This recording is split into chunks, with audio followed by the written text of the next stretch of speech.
वृंदावन धाम निराला रत्न मंदिर।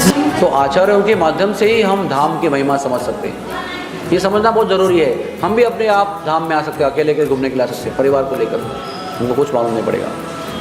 हाँ, कुछ पता नहीं चलेगा कि क्या पर क्या हुआ है और क्या क्या हुआ है। चलो बहुत बड़ा मंदिर कौन सा है, अरे वो मंदिर में जाओ, वो बहुत ज़्यादा भीड़ वहाँ पर रहती है, वो इम्पोर्टेंट है, वहाँ चले जाते हैं।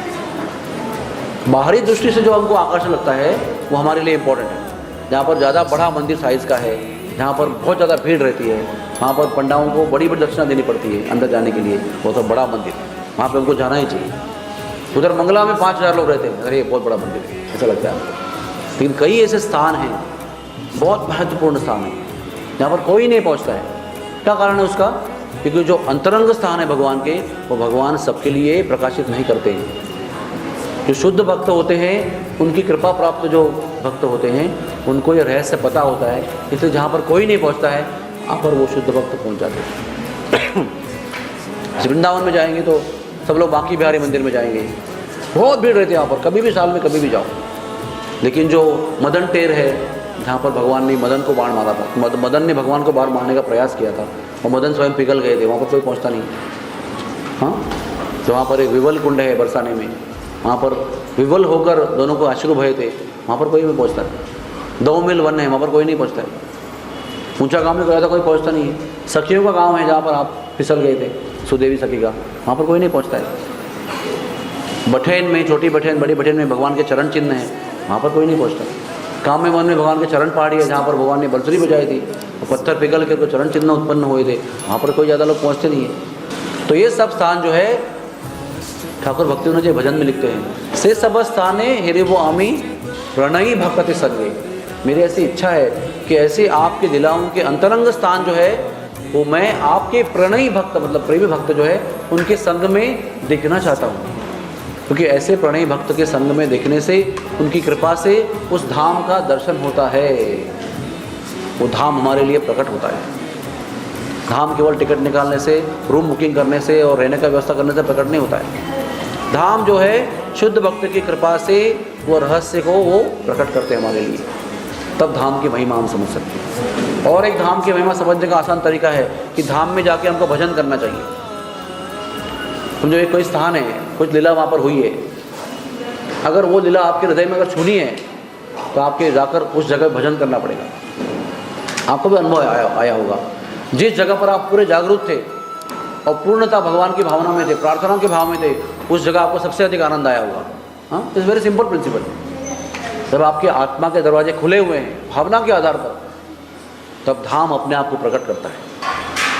और अगर आप उस जगह पर जाकर कोई पाप करते हैं, कोई सिगरेट पीते हैं, कोई दारू पीते हैं, कोई और कुछ काम गलत करते हैं, तो वो चीटिंग करते हैं, तो वो धाम जो है अपनी लीलाओं को ढक लेता है। क्योंकि धाम भी व्यक्ति है, मैंने आपको बताया, भगवान का धाम, भगवान में कोई अंतर नहीं है, स्वयं व्यक्ति है वो। तो वो धाम जो है वो अपनी लीलाओं को कवर कर लेता है, गुप्त कर लेता है, और हमको उसका कोई भी फर्क नहीं होता है अगर हमारा भाव सही नहीं है। ये बात हमने परम पूज्य रमेश बाबा जी से सुनी थी। उन्होंने कहा कि जिस धाम की जिस जगह पर संत लोग बैठकर भजन करते हैं, वो वहाँ पर आपको धाम का सबसे अधिक अनुभव प्राप्त होता है। Vibrations are felt more intensely over there. इसी तरह से हमारा यात्रा का यही उद्देश्य है। हम चाहे 50 जगह पर दर्शन नहीं कर सके, लेकिन उद्देश्य ये होना चाहिए कि जिस जगह पर जाएंगे उस जगह को ऐसे ग्रहण करेंगे कि हृदय में बिठाकर अपने घर ले जाएंगे। आपको घर में बैठे बैठे स्नान करते हुए, बैठते हुए, बात करते हुए याद आना चाहिए, अरे हम लोग वहाँ पर गए थे, वहाँ पर ये लीला हुई थी, तब आपकी धाम की यात्रा सफल हो जाती है। 50 जगह पर मत्था टेकने के बाद में तो शाम को बैठेंगे, आपको याद नहीं आएगा कहाँ कहाँ मत्था टेका, किसकी जगह पर गए थे, कौन सा मंदिर था वो, कौन सा मंदिर था वो, नाम क्या था उसका, वो कौन से गले में था, वो यहाँ पर ब्लू पेंट किया था, वो हरा पेंट का वो कौन सा मंदिर था, ऐसे बोलते रहेंगे। यहाँ से जाएंगे रास्ते पे तो जो हरी लाइट का बिल्डिंग है वो पैराडाइज होटल है ऐसे बोलेंगे आप, कितना याद आएगा, बस आगे कुछ याद नहीं आएगा। धाम वो ऐसे बाहरी रूप से प्रकट नहीं होता है, धाम प्रकट होता है हृदय के भाव से, शुद्ध भक्त की कृपा से। वो रहस्य जो है हमारे लिए खुल जाता है। तो हम लोग उस रहस्य को समझने को आए हैं कि धाम क्या वस्तु है और धाम क्या कर सकता है। धाम जो है पतित से पतित जीव को भी शुद्ध भक्त बना सकता है, ये धाम की महिमा है। यहाँ पर तो ऐसा लीला है कि अनजाने में भी आदमी यहाँ पर आएगा इस धाम में स्पर्श करेगा, पहली बार ट्रेन से या प्लेन से या बस से उतरते ही सारे पाप नष्ट हो जाएंगे उसी समय।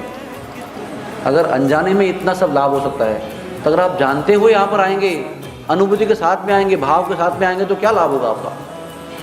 इसी जन्म में, इसी क्षण आपकी आत्मा मुक्त हो सकती है और जीवन मुक्त अवस्था में या शरीर में आप रह सकते हो पूर्ण अनुभूति के साथ, फुल्ली रियलाइज कंडीशन। तो हमको वैसी यात्रा करने की इच्छा है। We don't want to take you to many places where we just say यहाँ मथा लगाओ, यहाँ पैसा रखो, यहाँ पाँव रखो, यहाँ पर एक हुआ था, बस खत्म, आगे चलो। दिन में बहुत सारी जगह देखना है, जल्दी जल्दी करो। Better to go to one place, stay there, chant Hare Krishna Mahamantra, do sankirtan, hear the holy name, hear the Hari katha of that place, pray, offer prayers in that place. तब जाकर आपको धाम जो है आपके लिए प्रकट होगा। Hare Krishna. If you like this video, please subscribe to our channel and do not forget to hit the bell icon. So keep on watching more videos to have super blissful life. Stay tuned.